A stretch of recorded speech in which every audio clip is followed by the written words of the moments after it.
बिस्मिल्लाहिर्रहमानिर्रहीम। नाज़रीन, आप देख रहे हैं प्रोग्राम गोया और मैं हूं आपका मेज़बान एहसन रज़ा। नाज़रीन, 23 दिसंबर पंजाब और खैबर पख्तूनख्वा की असम्बलियाँ तहलील करने का ऐलान। 27 नवंबर से हमें ये सरप्राइज़ मिला, खान साहब की तरफ से ये सरप्राइज़ मिला था और 17 दिसंबर की तारीख मिली थी। 17 दिसंबर आया और फिर हमें 23 दिसंबर की तारीख मिल गई। क्या ये तारीख वाकई हतमी तारीख होगी? और अगर कल की सूरत हाल का भी जायज़ा लें, खान साहब की तकरीर को देखा जाए और परवेज़ इलाही साहब के चेहरे के तासुरात को देखा जाए, तो फिर आज की सूरत हाल में वो तमाम बातें खुलकर सामने आ गई हैं और बहुत सख्त बयानात आए हैं परवेज़ इलाही साहब की जानिब से और तहरीक इंसाफ तक के ख़त्म होने तक की बात उन्होंने की है। और वो कहते हैं जी कि इमरान खान साहब तो मुनस इलाही को भी साथ नहीं बिठाते थे, सीट एडजस्टमेंट पे भी अभी काम करना है, काम शुरू हो रहा है और एहसान फरामोशी ना की जाए। उन्होंने इस बात पे ऊपर भी बहुत जोर दिया और उन्होंने साथ में कहा कि मुझे बहुत बुरा भी लगा। बहुत से बयानात ऐसे थे कि जो काबिल कबूल मेरे लिए नहीं थे, मुझे इल्म भी नहीं था इनका। और वो कल जब खान साहब तकरीर कर रहे थे तो वो उनके साथ तशरीफ़ फरमा थे तो उनके चेहरे के तासुरात भी बता रहे थे। बहुत सी चीज़ें वहीं से खुलकर सामने आ रही थी, लेकिन आज उन्होंने खुलकर बयानात दिए हैं। तो ये सारी सूरत हाल जो है बड़ी ही गंभीर होती चली जा रही है और हुकूमत वक्त इस सूरत हाल का क्या फ़ायदा उठा सकेगी अगर परवेज़ इलाही साहब और खान साहब के दरमियान जो है वो फासले बढ़ते हैं। और हुकूमत क्या करने जा रही है, हुकूमत कौन कौन से ऑप्शन इस्तेमाल कर सकती है इस तमाम सूरत हाल में, असम्बलियाँ तहलील होने की सूरत में क्या होता है, इन तमाम मौज़ूआत पे आज के प्रोग्राम में हम गुफ्तगू करेंगे। तो अपने मेहमानों का तारुफ करा दूं तो लालचंद PTI के रहनुमा हैं, उन्होंने हमें ज्वाइन किया है और सेनेटर राना मकबूल अहमद साहब हमारे साथ मौजूद हैं, मुस्लिम लीग नून के रहनुमा हैं, जबकि जनाब नसीम सिद्दीकी साहब ने हमें ज्वाइन किया है, सीनियर तज्ज़ियाकार हैं। तीनों शख्सियात का बहुत शुक्रिया। लालचंद साहब, आपसे सर बात का आगाज़ करूंगा। खान साहब की तकरीर, 23 तारीख का ऐलान और कल भी उन्होंने बड़े रवायती अंदाज में तकरीर की। परवेज़ इलाही साहब भी उनके साथ बैठे हुए थे और दूसरी जानिब KP के जो सरबराह हैं वो भी उनके साथ बैठे हुए थे। लेकिन सर, परवेज़ इलाही साहब एक दिन नहीं गुजरा कि सूरत हाल इतनी बिगड़ गई, गिले शिकवे इतने हो गए, क्या वजह बनी सर? एहसन भाई, बहुत बहुत शुक्रिया आपका। देखें, इमरान खान पाकिस्तान तहरीक इंसाफ के चेयरमैन हैं और जब जब वो जो फैसला करते हैं पाकिस्तान तहरीक इंसाफ उनके साथ खड़ी होती है। आपने माजी में देखा है कौमी असम्बली के जब हमने इस्तीफा दिए थे तब भी एक राय मौजूद थी पाकिस्तान तहरीक इंसाफ में कि जो असेंबली में बैठा जाए और बाकी सबकी ये थी कि असेंबली से रिजाइन कर दिया जाए। लेकिन आपने देखा जो इमरान खान ने फैसला किया सबने उनको मनोन कबूल किया और अब यही होगा जो इमरान खान ने फैसला उस दिन 26 नवंबर को रावलपिंडी में अनाउंस किया। तो सब सियासी हमारे सब जो हमारे MPs, हमारे MNAs, हमारी जो भी टीम है पाकिस्तान तहरीक इंसाफ की वो एक साथ खड़ी है। अब ये चौधरी जब हमने 26 नवंबर को भी ऐलान किया था तो आपको याद होना चाहिए कि PDM हुकूमत बौखलाहट का शिकार हो गई थी और उन्होंने एक टास्क दिया था अच्छा। आसिफ जरदारी साहब को कि वो पंजाब में जाएं और तहस नहस कर दें। लेकिन आपने देखा जैसे वो पंजाब में गए तो वो कोई भी फेवर लेने में, किसी एक भी MPA को तोड़ने में, किसी को डिफेक्ट कराने में वो मुकम्मल तौर पर नाकाम हो गए थे। और PDM ये ऐलानात करते हुए आपको नजर आ रही थी कि हम किसी भी सूरत में यहाँ असेंबलीज तोड़ने नहीं देंगे। और वो मुख्तलिफ जो अपने ऑप्शंस भी जो अनाउंस कर रही थी वो अदम एतमाद का था, एतमाद के वोट का भी था, गवर्नर रूल का भी था। फिर अचानक देखा कि आपने उसके बाद फिर उनमें एक तब्दीली आई और उन्होंने कहा कि हम इलेक्शन लड़ने के लिए तैयार हैं और इमरान खान असेंबलीज नहीं तोड़ेंगे। ये 2 दिन तक उनकी पहले यही राय थी और 2 दिन पहले तक इमरान खान को और पाकिस्तान तहरीक इंसाफ को ये धमकियां दी जा रही हैं और दी जा रही थी और दी जा रही हैं कि इमरान खान को इलेक्शन कमीशन से, कोर्टों से, मुख्तलिफ जगहों से जो है वो डिस्क्वालीफाई कराया जाएगा। लेकिन इमरान खान साहब ने कदम रहे और आपने देखा, मैं एक मिनट बस 1 मिनट में खत्म करता हूँ ना, साबित कदम रहे और उन्होंने असेंबलियां तोड़ने का ऐलान किया। उन्होंने अपने MPs को साथ बिठाया, उनको एतमाद में लिया। कल परवेज इलाही भी साथ बैठे हुए थे, महमूद खान भी साथ बैठे हुए थे। अब जो उन्होंने बात की है परवेज इलाही की, ये उनकी राय हो सकती है जनरल बाजवा के हवाले से, क्योंकि वो पहले भी वो कहते रहे हैं कि बाजवा साहब पॉलिटिक्स में आखिर तक इन्वॉल्व रहे और हम भी यही कह रहे हैं। हमारी राय एक ही है, इसमें मुख्तलिफ नहीं है। हम भी कह रहे थे कि बाजवा साहब न्यूट्रल नहीं थे और वो पॉलिटिक्स में थे। यही बात परवेज इलाही साहब ने भी की है और जाहिर सी बात है उनको नहीं, उनका वो तो कहते फायदा हैं हुआ मुझे बुरा लगा है क्यू को। सर, वो तो कहते हैं मुझे बुरा लगा है, और जो तकरीर के मंदरजात थे वो भी मुझे नहीं बताए गए, तो मुझसे डिस्कस ही नहीं किए खान साहब ने कि उन्होंने क्या तकरीर करनी है, हालांकि जी मुलाकात बिल्कुल, हो देखें चुकी उनसे थी। उनकी देखें पाकिस्तान तहरीक इंसाफ क्यू लीग से कई गुना ज्यादा बड़ी पार्टी है, उनसे हमें अच्छा। सिर्फ एक ही कंसेंट दी थी जो उन्होंने कल भी दी है, और आज भी उन्होंने ये कंसेंट दे दी है कि वो असेंबलियां तोड़ने के हवाले से पाकिस्तान तहरीक इंसाफ और इमरान खान के साथ खड़े थे और खड़े हैं, उस पर उनका कोई मौकूफ चेंज नहीं हुआ है। बाकी वो एक अलग पार्टी है, हमारी इत्तेहादी है, उनकी अपनी अपनी राय हो सकती है। आप देखें अब सिर्फ ये जो पीडीएम है इनका एक बहुत बड़ा कन्फ्लिक्ट कल से चल रहा है, उसका मकसद क्या लेंगे आप कि बिलावल भुट्टो अमेरिका में बैठे हुए कह रहे हैं कि हम तो रशिया के करीब भी नहीं जाएंगे तेल लेने के लिए, और यहाँ पे जो मुसद्दिक साहब है बड़े ऐलानात करते घूम रहे हैं।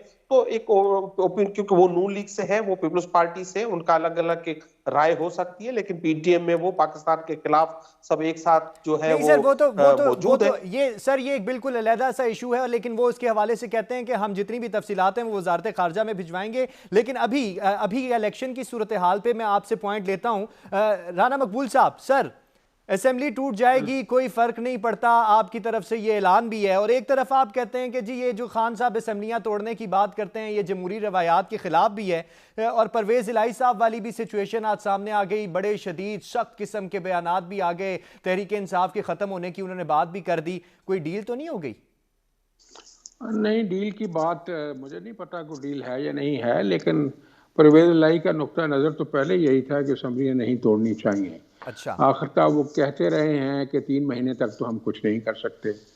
अब ये सियासतदानों का अपना, और परवेज इलाही जैसे या पीटीआई के जो है असबाब बस्तकुशात, उनका एक तरीका है सोच का।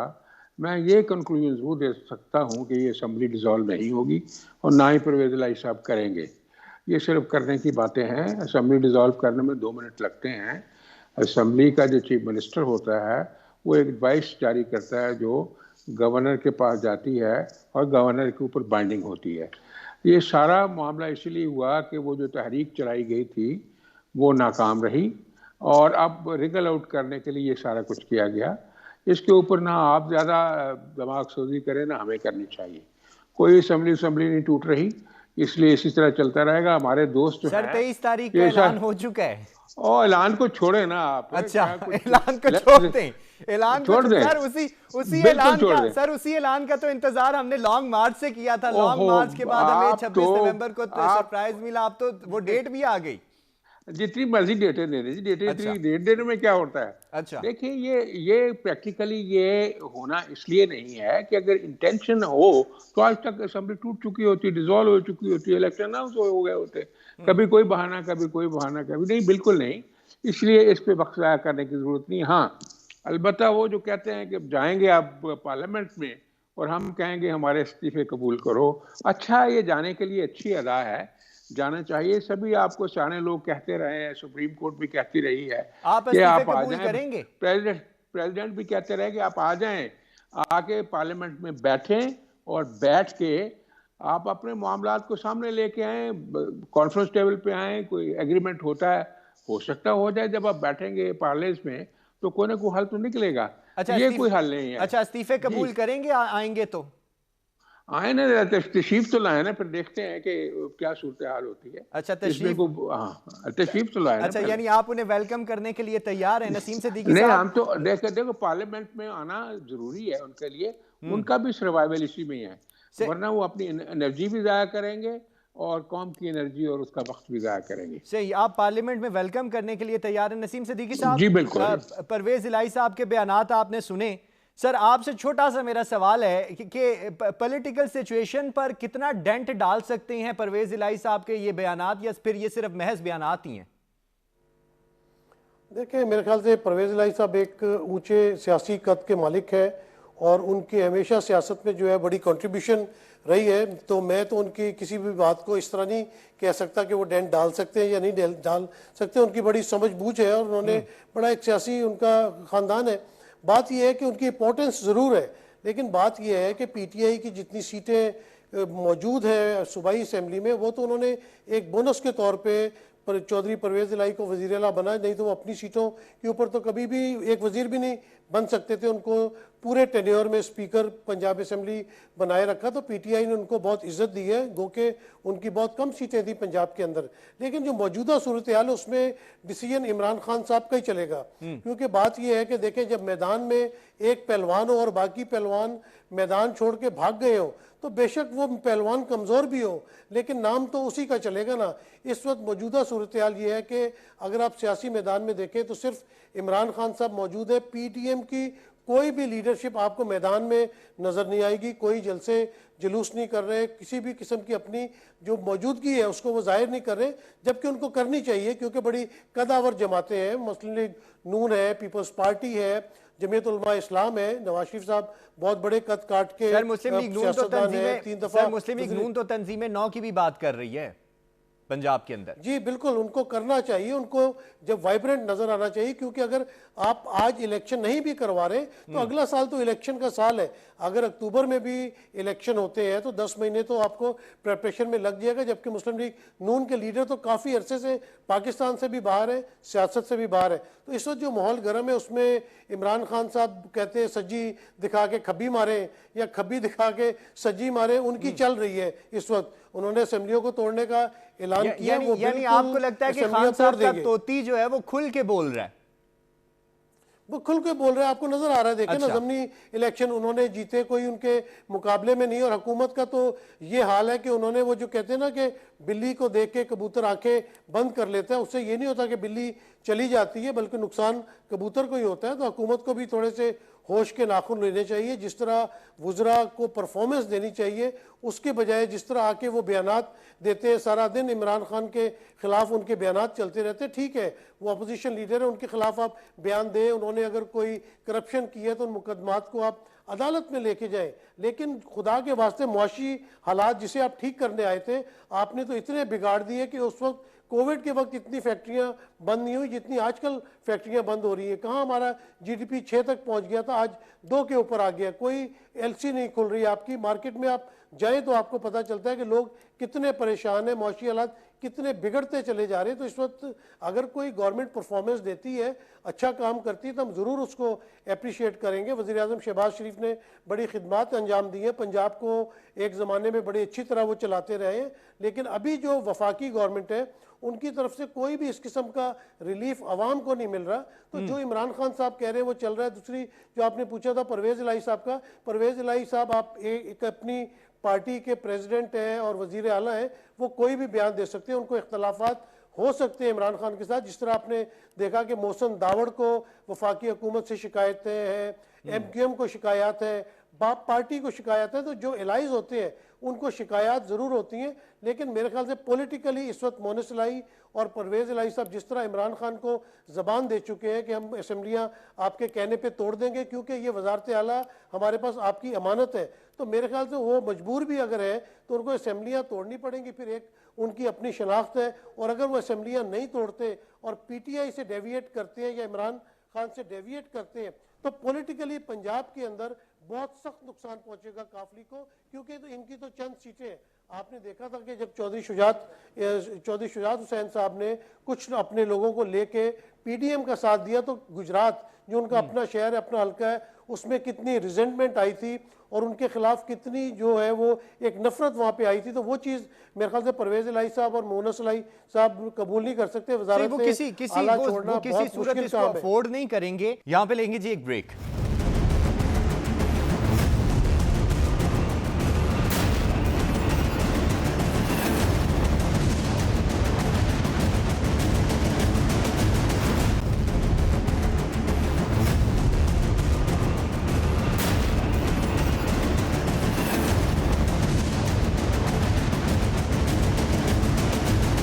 वेलकम बैक जी।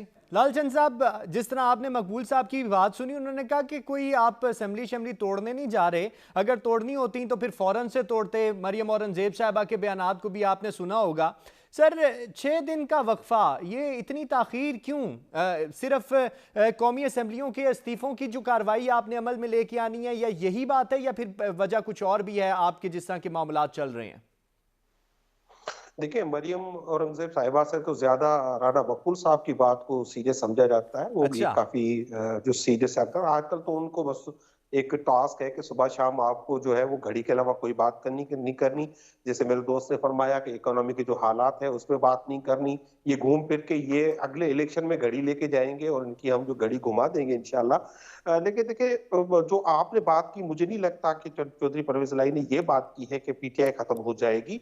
उन्होंने एक अपनी शिकायत जरूर की, अगर पीटीआई को खत्म होना होता, जो 7 माह से जो एक बाजवा डॉक्ट्राइन के तहत जिस चीज को खत्म करना था और इनको पॉपुलर करना था, आपने देखा बिल्कुल उलट हो गया है।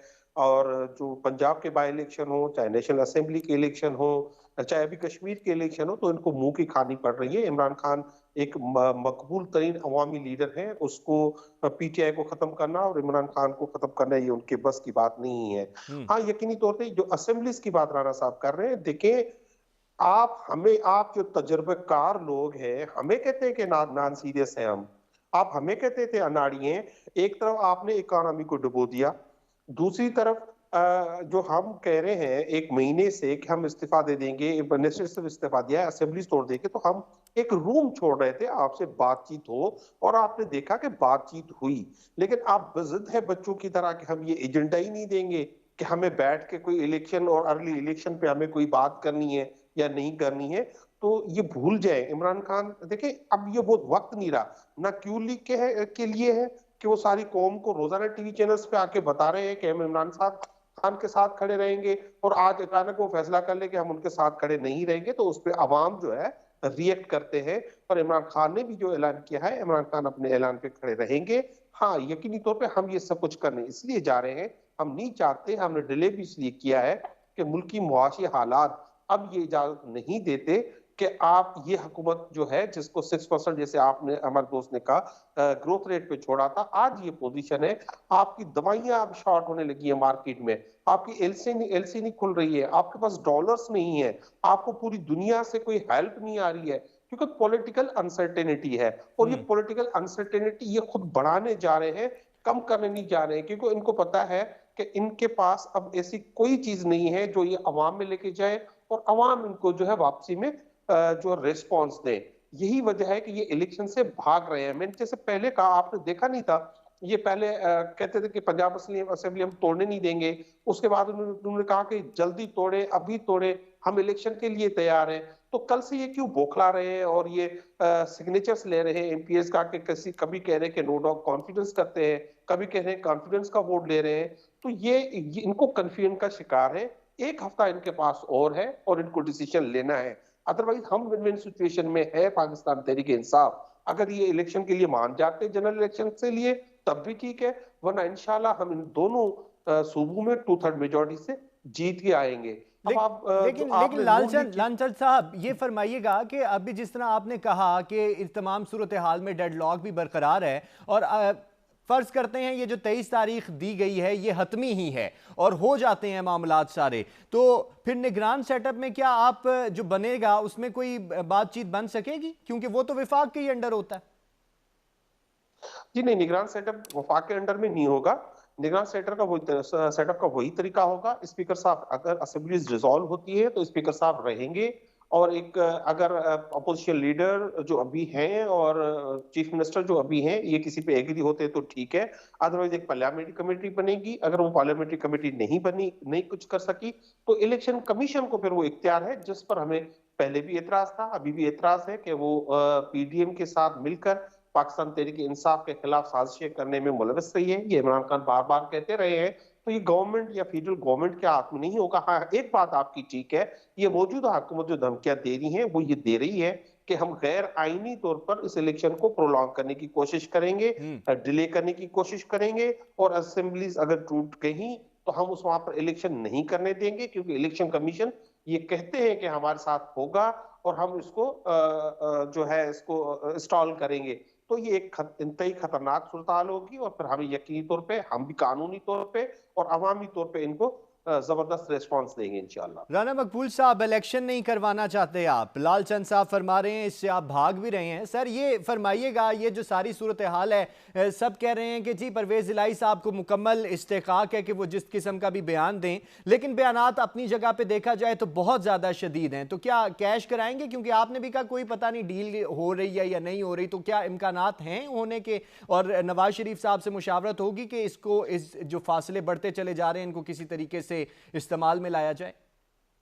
देखो, ये तो पॉलिटिकल टैक्टिक्स होती हैं, सारी पार्टीज करती हैं, लेकिन मैं समझता हूँ कि जो सिस्टम के साथ हमें फेयर रहना चाहिए।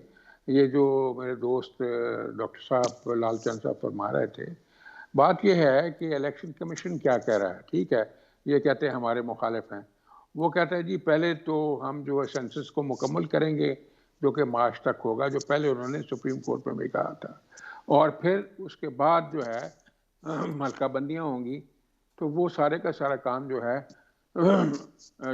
जुलाई अगस्त से पहले नहीं हो सकता। इसको आप कैसे ट्रैम्पल कर देंगे, ये ज़रा देख लीजिएगा। दूसरी बात यह है कि अगर ये बेकुरार हैं और वाकई असेंबली डिसॉल्व कर लेते हैं तो फिर तो कोई चॉइस नहीं है, फिर तो इलेक्शन ही कराना पड़ेगा। और मुस्लिम लीग की और पीडीएम की सारी लीडरशिप ने बार बार कहा है कि आप असेंबली डिसॉल्व कर दें, हम इलेक्शन करवा देंगे। तो चले कर लें, अभी 5-6 दिन इंतजार कर लेते हैं, तो करें बिस्मिल्लाह करके डिसॉल्व, ये इशू भी ख़त्म हो और ताकि नया आगे एक्टिविटी शुरू हो। तो कोई नहीं, हमें कोई एतराज़ नहीं है, आप ज़रूर करें। देखें, मुझे ये लगता है, हो सकता है ये मेरी गलत असेसमेंट हो, कि कोई असेंबली नहीं टूटेगी और इसी तरह चलता रहेगा, और आखिरकार जाके इलेक्शन तभी होगा जो कि कॉन्स्टिट्यूशन के मुताबिक डेट है। अब जो बात मैंने पहले भी की है, at the cost of repetition, ये मैं कह रहा हूँ कि मेरे दोस्तों को पार्लियामेंट में जाना पड़ेगा, वहाँ बैठना पड़ेगा, वहाँ ही जाके गुफ्तगू करनी पड़ेगी। ये इनके प्रेसिडेंट भी कहते रहे हैं और सुप्रीम कोर्ट भी कहती रही है, बाकी अहल राय लोग भी कहते हैं। बाकी इनकी मर्जी है, मतलब मैदान खुला है, जैसे चाहें अपने फैसले कर लें, तो हमें तो कोई इतराज़ नहीं है। और हुकूमत को जो है हर फैसले को पेश करने के लिए तैयार रहना चाहिए। This is what it is. इन्होंने कहा है इकोनॉमी की बात, बिल्कुल दुरुस्त है, उसके ऊपर बहुत ज़्यादा फोकस की ज़रूरत है। कुछ कर रही है, अभी पेट्रोल की कीमतें पहले पिछले 15 दिन में कम की हैं, अब इस 15 दिन में कम की हैं, 10 रुपये है, 8 रुपये है, 9 रुपये है, और कुछ कंसेशंस दिए जा रहे हैं, कुछ जो है सपोर्ट भी आनी शुरू हो गई है। आप देखेंगे इंशाल्लाह कोई ऐसा बहुत ज़्यादा मायूसी की बात नहीं है। जो कह रहे हैं ना, ये सब एलसीज वगैरह खुलनी शुरू हो जाएंगी विद इन अ वीक और सो, इसलिए कोई बहुत ज़्यादा आप देखें इस परेशानी में क्या भाग जाएं, आपके हवाले कर दें, आप कर लेंगे इसको, कैसे कर लेंगे? इसलिए कुछ सोच समझ के होगा ना जी। अगर गवर्नमेंट जो है कहती जी आओ जी आप कर लें, तो आप कैसे कर लेंगे? कल तो नहीं कुछ हो सका। ये सर, ये आपका ये सवाल जो है, ये मैं लालचंद साहब से पूछूंगा और उनके सामने मैं ये रखना भी चाह रहा था, लेकिन इससे पहले मैं नसीम सिद्दीकी साहब से पूछना चाहता हूं। सर, सारी सूरत हाल को देखते हुए फरीकैन के पास क्या क्या ऑप्शंस आपको नजर आते हैं? कौन से फरीकैन को, मतलब आप अपोजिशन और हुकूमत की बात कर रहे हैं? सर, मैं इमरान खान साहब की और पीडीएम की बात कर रहा हूं सर, क्योंकि दोनों तरफ से डेडलॉक बरकरार है।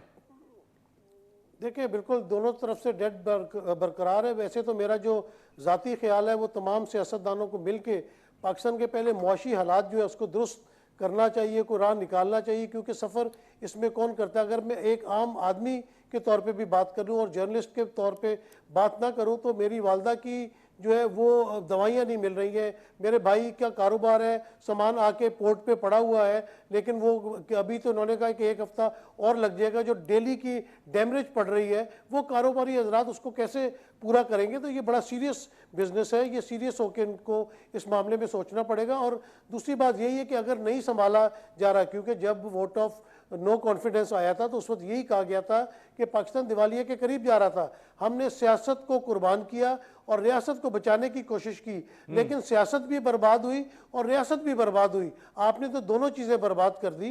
तो मेरे ख्याल से इस वक्त इलेक्शन बेहतरीन हल है। अगर इमरान खान साहब के पास 2 सूबों की हुकूमत है और वो उनकी कुर्बानी देने पे तैयार है और इलेक्शन में जाने के लिए तैयार है, तो मेरे ख्याल से वफाकी गवर्नमेंट को भी इसके ऊपर कोई बहुत ज़्यादा एतराज़ नहीं करना चाहिए, बहुत लेकिन नहीं दिखानी चाहिए। अगर मुल्क में एक जनरल इलेक्शन हो जाएंगे तो एक नई हुकूमत आ जाएगी, 5 साल के लिए नई हुकूमत होगी, जो इन्वेस्टर है उसका भी एतमाद बहाल हो जाएगा, थोड़ी सी जो अनसर्टेनिटी है, इंस्टेबिलिटी है, वो भी ख़त्म हो जाएगी, दूध का दूध पानी का पानी हो जाएगा। जिसको जोम है कि भाई मैं बहुत मकबूल हूँ, मैं बहुत मकबूल हूँ, इलेक्शन में चले जाएं, इलेक्शन में आवाम फैसला कर देगी, उसके बाद नई हुकूमत आ जाए। लेकिन खुदा के वास्ते कुछ ना कुछ रिलीफ देने की कोशिश करें आवाम को, क्योंकि आवाम बहुत बुरी तरह पिसी हुई है। और ख़ास करके इस वक्त जो 3.5 करोड़ सैलाब ज़दगान है, उसकी किसी ने जाके हालत पूछी है कि वो किस हालत में पे बीमारियां बढ़ गई हैं, दवाइयां अवेलेबल नहीं है, कंबल अवेलेबल नहीं है, तो उनको भी कोई पुरसान हाल हो। अगर ये लोग अपनी ही जंग लड़ते रहेंगे, अपनी ही सियासत करते रहेंगे, और वो भी उस आवाम के बिहाफ के ऊपर जो उन्हें वोट देके असेंबलियों में भेजती है। अब असेंबली की बात सुन ले, अगर इमरान खान साहब उस वक्त असेंबली में मौजूद रहते और लीडर ऑफ द अपोजिशन का रोल अदा करते तो शायद आज वो इनकी government vote of no confidence के जरिए ख़त्म कर सकते थे। और दूसरी तरफ ये कि जो सियासत को अपना तबाह करके रियासत बचाने आए थे, उनका ये हाल है कि असेंबली के अंदर कोरम पूरा नहीं होता।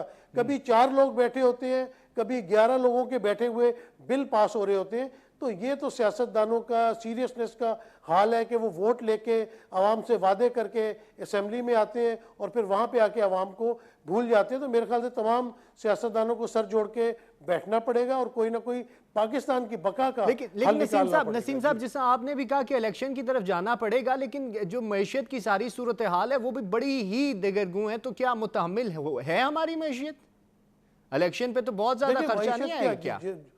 नहीं, इलेक्शन पे क्या, मेरे ख्याल से 22 अरब रुपए की इन्होंने बात की इलेक्शन कमीशन ने। आखिर 66% इलाके में तो इलेक्शन कराना पड़ेगा, और अगर इसी तरह इनसे नहीं संभल रही नजर आ रहा है, उसकी 2 वजूहत है। देखें कि मिफ्ता इस्माइल साहब क्या बयान देते हैं, फिर आपने जो इसाक डार साहब बड़े एक्सपर्ट थे उनको लेके आए, वो क्या बयान देते हैं, आपका पेट्रोलियम मिनिस्टर क्या बयान देता है, आपका वजीर दिफा क्या बयान देता है, और उधर से फॉरेन मिनिस्टर क्या बयान देते हैं। तो अगर इनसे नहीं संभाला जा रहा, मईशत नहीं संभाली जा रही, तो फिर हम अक्टूबर तक किस बात का इंतजार करें कि खुदा न खास्ता मईशत को डुबो दिया जाए। इलेक्शन कर ले, इलेक्शन में अगर ये फिर दोबारा पीडीएम एक ताकत के साथ आ जाती है, तो मेरे ख्याल से जो मालियाती इदारे हैं वो इनके साथ बेहतर तरीके से जो है वो इत्तेफाक राय के साथ इनके साथ मामलात कर लेंगे। क्योंकि अभी जो मालियाती इदारे हैं उनको भी बड़े डाउट्स हैं कि ये हुकूमत पता नहीं कल तक रहती है कि नहीं रहती, हम इनसे मुआहदा करें ना करें। इन्होंने 6 महीने रहना है, इन्होंने 10 महीने रहना है, फिर नई आने वाली हुकूमत क्या करेगी। तो जो इंस्टेबिलिटी और अनसर्टेनिटी है उसको ख़त्म किया जाए, एक फ्रेश इलेक्शन में जाया जाए और जाके वहाँ पे अब ये देखें ना कि ये वही पीडीएम है जो 3.5 साल असेंबली में शोर मचाती रही और कहती रही है कि ये असेंबली जाली है, ये सिलेक्टेड गवर्नमेंट है, ये सिलेक्टेड वजीर आज़म है। तो जब आपको मौका मिला तो आप उस जाली असेंबली को तोड़ के आप नए इलेक्शन करा दें, आप नए मैंडेट के साथ आ जाए, सारा मसला हल हो जाएगा। यहाँ पे लेंगे जी एक ब्रेक।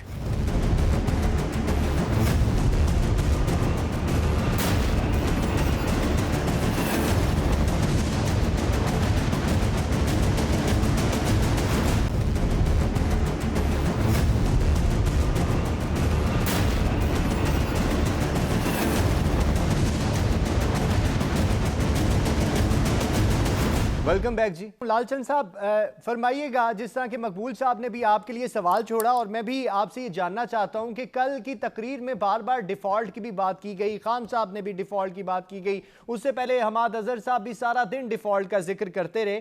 तो क्या प्रोग्राम है इस डिफ़ॉल्ट शुदा मुल्क को संभालने का आपके पास? वो भी कह रहे हैं आएँ और बताएं, प्लान बताएं। देखिए, सबसे पहले तो मैं एक राणा साहब ने को मैं याद कराना चाहूंगा कि ये हमें यू टर्न कहते थे और ये डब्ल्यू टर्न वाला बन गई है पीडीएम।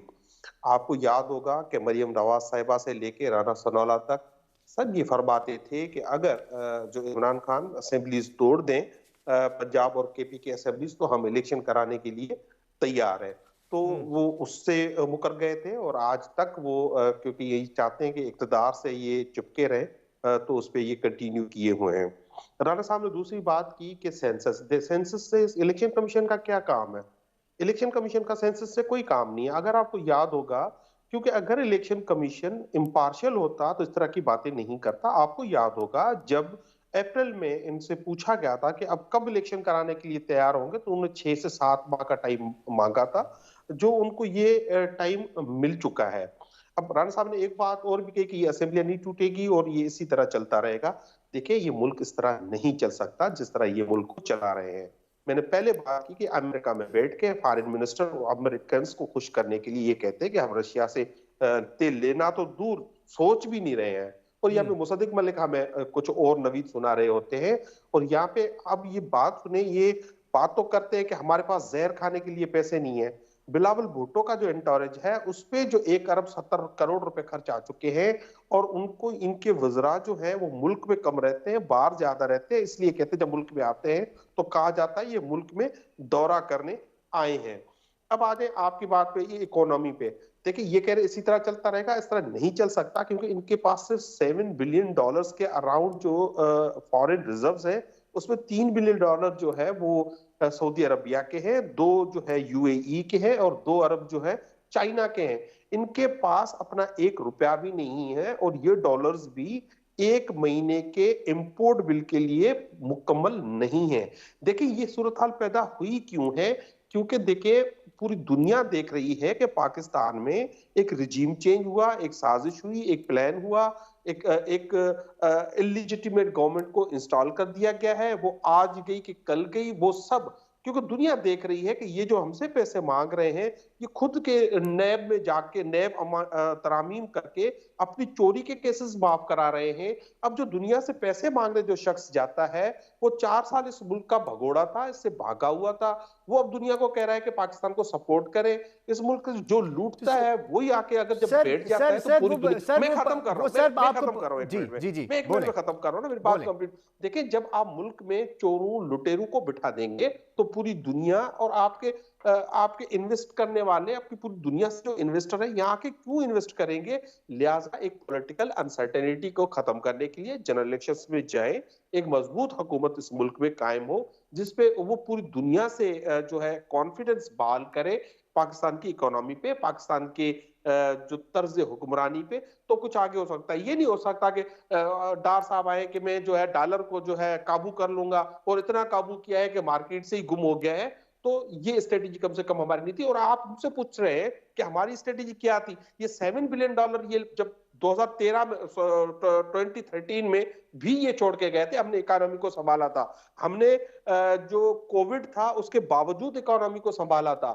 आपके एग्रीकल्चर सेक्टर, आपका सर्विसेज सेक्टर, आपका एक्सपोर्ट बढ़ चुका था। मैं नहीं कह रहा, ये इनका रिकॉर्ड बताएगा, ये अकाउंट्स इनके बताएंगे, इनकी फाइनेंस मिनिस्ट्री के फिगर्स बताते हैं। पूरी दुनिया ने हमें अप्रिशिएट किया था पीछे गवर्नमेंट को कि इन्होंने इकोनॉमी को स्टेबल किया। तो ये जो तजर्बेकार जो आके मुल्क को एक गड्ढे में डाल दिया है इन्होंने, तो जो जिसपे मैं नहीं समझता कि इन्होंने भी तो आके चेंजेस की। अब इनका ही क्या कह रहा है ना फाइनेंस मिनिस्टर जो मिफ्ता साहब, हम नहीं कह रही है, खुद ही इतना बोल रहे हैं आजकल, हमें बोलने की जरूरत ही नहीं है इसमें। लेकिन सर वो ये भी कह रहे हैं कि आप पार्लियामेंट में होते, जिससे आपने भी अभी बात की है कि इन्होंने केसेस अपने सारे खत्म करा लिए और सारा कुछ हो गया, तो आप भी इस रजीम चेंज में अगर पार्लियामेंट से बाहर ना होते तो टफ टाइम तो दे सकते थे ना इनको। सर देखें, हमारा उस वक्त भी मौकुफ था, आज भी मौकुफ है। हम चाहते थे सबसे पहले तो ये हमारा रिएक्शन था कि हम एक इलिजिटिमेट हुकूमत के साथ नहीं बैठ सकते। उसके बाद जब हम मुसलसल 7 माह से एक ही बात कर रहे हैं कि we are ready for talks, हम बातचीत करने के लिए तैयार हैं। आप एक अर्ली इलेक्शन के लिए आप ऐलान कर दें कि हम अर्ली इलेक्शन कराने के लिए तैयार हैं, तो हाँ, आपसे बातचीत करने के लिए तैयार हैं, हम असेंबली आने के लिए भी तैयार हैं, हम इकोनॉमी पे बात करने के लिए तैयार हैं। लेकिन ये बज़िद है कि नहीं, ये नहीं सिर्फ बज़िद है, लेकिन ये इलेक्शन कमीशन को मिला के ये तो अपना टेन्योर पूरा करके उसके बाद भी आगे जाना चाहते हैं। ये मुल्क में इमरजेंसी नाफिज करने की बात करते हैं। इनका जो अगर बस चलेगा तो ये किसी भी सूरत में इलेक्शन नहीं चाहेंगे, क्योंकि लोगों में इनको जाने की हिम्मत नहीं है। ये जाके एक बर्गर तो खा नहीं सकते, इनकी बेइज्जती हो जाती है, लोग इनको पकड़ लेते हैं, तो ये आवाम में इलेक्शन में कैसे जाएंगे? तो ये किसी सूरत में इलेक्शन में नहीं जाएंगे। इनको पाकिस्तान की आवाम घसीट के इन महलों से बाहर निकालेगी, तब इनको समझ आएगा। सर इलेक्शन में जाने के लिए तैयार नहीं है मकबूल अहमद साहब। सर फरमाइएगा, मईशत के हवाले से मैं आपके सामने सवाल रखना चाहूँगा क्योंकि दोनों मुअज़्ज़िज़ साहिबान ने इस हवाले से बात की है। तो सर क्यों इत्तेहाद में इत्तेहाद नहीं है और इत्तेहादी बयानात नहीं है? वजारत ख़ारजा कुछ कहती है, वजारत दिफा कुछ कहती है, वजारत पेट्रोलियम कुछ कहती है, मिफ्ता इस्माइल साहब कुछ कहते हैं, इसहाक डार साहब कुछ कहते हैं। सूरत हाल क्या है? दूरियां अभी लालचंद साहब फरमा रहे थे। लालचंद साहब से तो मैं तवक्को नहीं करता किस तरह की ज़बान इस्तेमाल करें। 4 साल का भगोड़ा, 5 साल का भगोड़ा, झूठे केस आप बनाएं और दूसरों को भगोड़ा कहते हैं, ये बात ठीक है। वो कहते हैं ना, इतनी ने बड़ा पाकी दामा की हकायत, दामन को ज़रा देख, ज़रा बंदे कबा देख। पहले 190 मिलियन पाउंड तो निकाले ना जो खा गए हैं, अभी आए थे वो तो इंग्लैंड से। ये जो घड़ियाँ 1 अरब 70 लाख की मंडियों में बेची हैं, वो कहाँ का किरदार है, वो कहाँ का इखलाक है, वो कहाँ की ईमानदारी है? जो करोड़ों रुपए के अकाउंट खुद खोले, खुद उनसे पैसे ड्रॉ किए, वो क्यों छुपाए हुए हैं? फॉरेन फंडिंग जो है वो किसका है? फाइनेंशियल टाइम की जो सारी रिपोर्टिंग है वो किसके बारे में है? वो कौन से फरिश्ते हैं जो सारा कुछ कर गए हैं? कादिर यूनिवर्सिटी जो बनाई है 5 अरब में बेगम साहबा के नाम और उनके मियाँ साहब इमरान खान के नाम, वो कहाँ की ईमानदारी का सिंबल है? ये ऐसी बातें आप क्यों करते हैं जब आपके अमाल वो नहीं है जिसकी बात जो आप बात करते हैं कि उसके मुस्तहक है? ऐसी क्यों आप बात करते हैं? आप जो है सीधी बात करें, जैसे सारे अभी नसीम सिद्दीकी साहब ने बड़ी अकल की बात की है, वो चोर हैं जी, डाकू हैं जी, धोखे। भाई आप कौन से भाई ऐसे मुफ्ती हैं जो कर गए हैं? आप हर अमल तो आपने उलट किया है, चाहे वो किरदार का हो, चाहे वो पैसे का हो, चाहे वो फाइनेंसेस का, चाहे वो कंडक्ट का हो। इसलिए आप ऐसी बात करेंगे तो वो फिर उसका रिएक्शन तो आता है, वो तो आएगा। बर्गर नहीं खा सकते। गए हैं ना साहब बहादुर यहाँ हाई कोर्ट बार में, क्या कहा उन्होंने? क्या उन्होंने ट्रिब्यूट पेश किया? घड़ी चोर वाला, घड़ी चोर वाला। ये क्या है? क्यों ऐसी आप बातें करते हैं? अगर आप करेंगे उसका रिएक्शन आएगा। तो आप समझते हैं कि आपका जो बंदे वो जो मर्जी करते रहेंगे, इनको तो बर्गर नहीं खाने देंगे। ये किस असूल की बात करते हैं? कोई सोच समझ के बात करनी चाहिए। मैं आपको अर्ज करूं, इसका एक ही हल है, जो प्रेसिडेंट ने खुद शुरू किया था उसको क्यों बीच में छोड़ दिया है? ये मेरे कहने से या दोस्तों के कहने से तो नहीं होगा। आप बैठे कॉन्फ्रेंस टेबल पे, सीरियस होकर बैठे, अपनी जुबान को काबू रखें, ये ड्रोगेटरी और प्रोवोकेटिव लैंग्वेज इस्तेमाल ना करें। अल्फाज का चॉइस तो ऐसा करें जो दाना लोग करते हैं, जो वफादार लोग करते हैं, जो शुस्ता और शाइस्ता लोग करते हैं। ये कौन सी जुबान आप लोगों ने सीख ली है? सारी तहजीब और तमद्दुन को बर्बाद करके रख दिया है। अभी आप कहते हैं कि जी हम बहुत बड़े स्टेट्समैन हैं। ये क्या तरीकेकार है? इस तरह तो कोई मसला हल नहीं होगा। ये तो क्लैश की सूरत हाल आप खुद पैदा करते हैं। सर वहां तो कोलैप्स की सूरत हाल हो रही है, लेकिन सर आपके इत्तेहाद की मैं बात कर रहा हूं, उस सवाल का भी जवाब दीजिएगा कि क्यों इतने बयानात मुख्तलिफ हैं? आ जाएंगे बयान, हो जाएगा सीधा। ये कौन सा मामला है? ये घर की बात है, एक एक उनको समझा देंगे, ठीक हो जाएगा। क्या वो को फ्रंट खोल लेंगे एक दूसरे के खिलाफ? फैसला तो प्राइम मिनिस्टर ने करना है, जो फाइनल करने हैं। इतने परेशान क्यों लोग? अगर मिनिस्टर ने एक आध बयान दे दिया है तो इनके लोग कौन? फवाद ने कितने बयान दिए इनके खिलाफ, याद है आपको? फवाद ने राना सनाउल्लाह के बारे में क्या कहा था? ये जब उनको फंसा रहे थे, वो कह रहा था आप क्यों गलत कर रहे हैं। और कितनी जगह पे फवाद ने और दूसरे मिनिस्टर ने डिसएग्री किया है प्राइम मिनिस्टर के साथ भी। ये ऐसी कौन सी बात होती है किसी को क़यामत आ जाएगी अगर बयान में थोड़ी सी डाइवर्जेंस होगी? ये कोई ऐसा बहुत मसला सीरियस नहीं है। अलबत्ता जैसे मैंने आपको किया, इकोनॉमिक चैलेंज है, उसके लिए काम कर रहे हैं, मेहनत हो रही है। तो आप इस तरह इनके हवाले कर दें जिनको जुबान और अल्फाज के चॉइस का भी तरीका नहीं है, तो फिर और ज्यादा मामला खराब हो जाएगा। मामला सही सर, शदीद अल्फाज जो हैं उसमें नरमी लानी चाहिए। नसीम सिद्दीकी साहब, सर आपसे पॉइंट लेना चाह रहा हूं। जैसा कि अभी मकबूल साहब ने भी कहा कि अल्फाज का चुनाव जो है वो बड़ा सोच समझ के होना चाहिए, लेकिन सर कल की अगर तकरीर को खान साहब की देखा जाए तो NRO2 उन्होंने बहुत ज़्यादा किया, और अगर परवेज़ इलाही साहब के चेहरे के तासुरात भी देखे जाएं तो वो भी खदोखाल जो हैं वो बदलते बिगड़ते सब नज़र आते रहे। और सर आपसे सवाल ये है कि ये तसादुम और टकराव की जो सियासत है और इल्ज़ामात के जिस तरह चल रहे हैं, ये कब तक चल सकते हैं और इसका क्या खान साहब को कोई सियासी फ़ायदा होगा?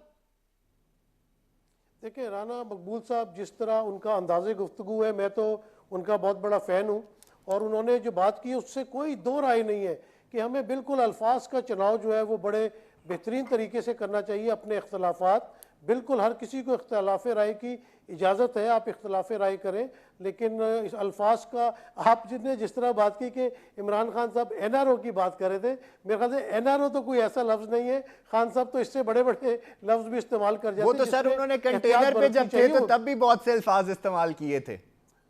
देखिए बात यह है कि इमरान खान साहब इस वक्त पाकिस्तान की सबसे बड़ी सियासी जमात के लीडर हैं। हम सब कोशिश करते हैं, उनको यंगस्टर्स फॉलो करते हैं, और अगर वो अच्छे अल्फाज इस्तेमाल करेंगे तो हमारी वोकेबलरी में भी इजाफा होगा। मैं आपको 90s की बात बताता हूँ। जब 90s में चल रहा था पीपल्स पार्टी और नून लीग की चपलकश, तो उस वक्त हम ज़रा कॉलेज यूनिवर्सिटी लेवल पे थे, और मैं तो बहुत ज़्यादा इस चीज़ से परेशान हो गया था, और मैं पाकिस्तान छोड़ के 99 में जो है मैं चला गया था लंदन। उसके बाद क्या हुआ कि फिर वही हुआ कि आप सियासतदानों की आपस की लड़ाई से तीसरी कुव्वत ने फ़ायदा उठाया और मुशर्रफ साहब बीच में आ गए। और उसके बाद जब मियाँ नवाज शरीफ वहाँ पे सेल्फ एग्जाइल में आए और मोहतरमा भी लंदन में मौजूद थी, तो फिर हमारी बहुत वहाँ मुलाकातें होती थी। हम 10 ड्यूक स्ट्रीट जो दफ्तर था वहाँ बहुत जाते थे, रहमान मलिक साहब के घर पे बहुत जाते थे। वहाँ पे हुआ मिसाके जमहूरियत। उसमें हमने देखा कि जो लोग आपस में बहुत ज़्यादा टकराव रखते थे 90 की दिहाई में, वो आपस में गले मिलते थे, कारकुनान आपस में अच्छे तरीके से मिलते थे।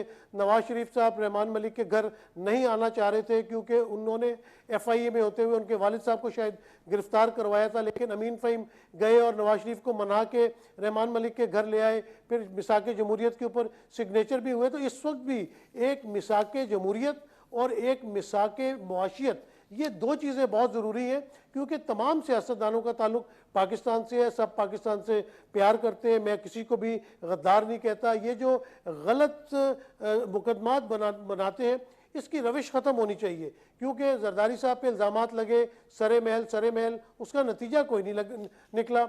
पनामा आ गया, नतीजा कोई नहीं निकला। अभी घड़ी चोर की बात हो रही, सॉरी ये मेरे मुंह से गलत लफ्ज़ निकल गया, घड़ी वाला जो मामला चल रहा है या ममनुआ फंडिंग वाला, तो मौजूदा हुकूमत है वो कोर्ट में जाए।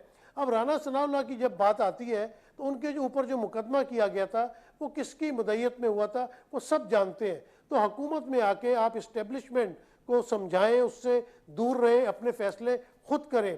कोई भी जो है वो दुश्मनी में आके मुकदमात नहीं बनने चाहिए, और इल्ज़ाम लगा के आप आगे चलते रहे, उसका नतीजा कोई ना निकले। मेरे ख्याल से इसमें हमारे मुल्क में रूल ऑफ लॉ की भी बहुत बड़ी जो है वो एक मेरे ख्याल से कमी है। जहाँ पे रूल ऑफ लॉ नहीं होता, वो जो अपना मुल्क है वो इसी तरह जो है वो पस्ती की तरफ जाते हैं। मुझे याद है कि दूसरी जंग अजीम के बाद जब चर्चिल लंदन की सड़कों पे गया तो उसने देखा कि वहाँ पे लोग दूध डबल रोटी के लिए लाइनों में खड़े हुए थे, तो उसको बड़ा अफसोस हुआ। उसने कहा तो ये तो मुल्क तबाह होके रह गया, हम किस तरह सर्वाइव करेंगे। फिर अचानक उसके जहन में ख्याल आया, तो उसने अपने रफ़्का से पूछा कि अच्छा ये बताएं कि हमारी अदालतें कैसा काम कर रही हैं, अदल का निज़ाम कैसा चल रहा है।